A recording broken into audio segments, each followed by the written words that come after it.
Psalm 124 is the next in the series of songs of ascents that we're looking at together on Thursday and Friday mornings as a church family. Let me read Psalm 124 to you just now. A song of ascents of David.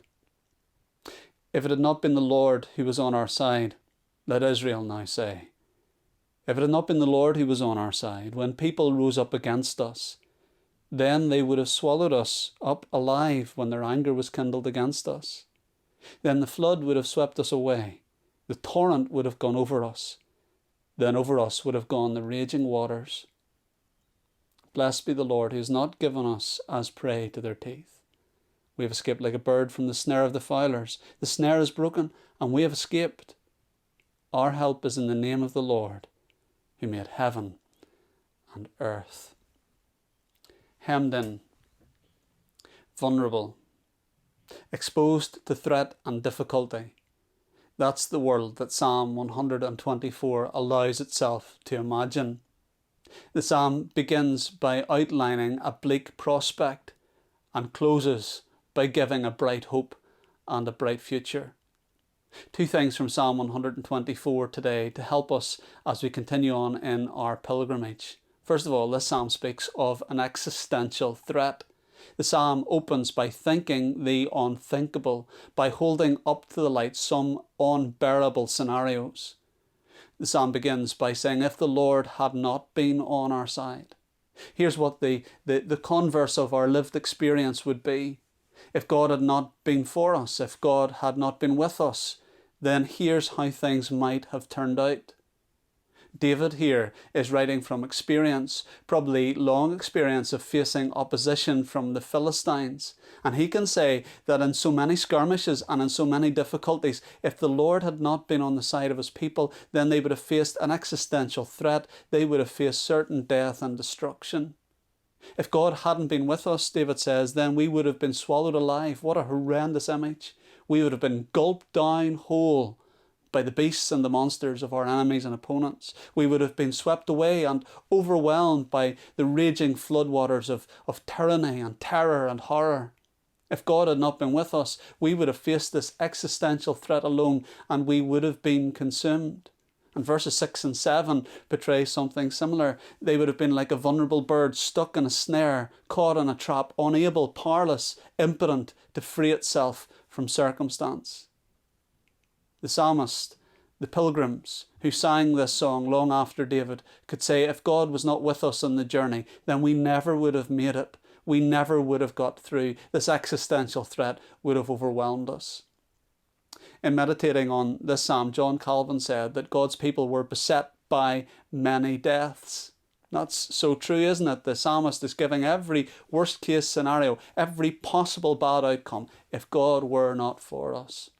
And it's good for us to read Psalm 124. It's good for us to sing it and to meditate on it, to remind ourselves that it is of the Lord's mercies that we are not consumed.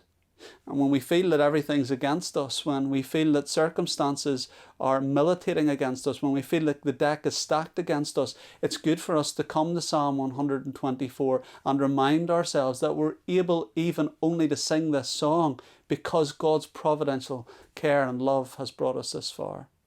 So this psalm speaks to us of existential threat, but it also speaks to us of providential grace. The Lord was on our side, David says. So in spite of all the threats, in spite of all the insults that were breathed out against us, in spite of all the dangers and perils and perplexities that we faced, we can say God was on our side, and therefore these dangers did not consume us. These dangers did not harm us as they might have done. David can say, because the Lord was on our side, verse 6, he has not given us as prey to their teeth. And he gives this amazingly beautiful poetic image. We have escaped, he says, like a bird from the snare of the fowlers. The snare is broken and we have escaped. David says God's providential grace has been such that he has brought us through many dangers, toils and snares. That he has beautifully led and guided us through the minefield of discipleship, through the minefield of those militating against us. And God has delivered us. God has been good to us. That providential grace is true and proven in the national life of Israel. It's proven in the corporate life of the Church of the Lord Jesus Christ in all ages. Though we be beset by many foes, a mighty fortress is our God.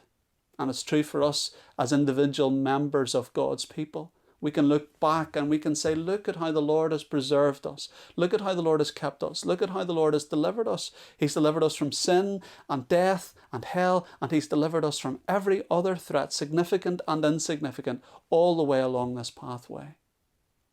And we have this confidence. Verse 8, our help is in the name of the Lord who made heaven and earth.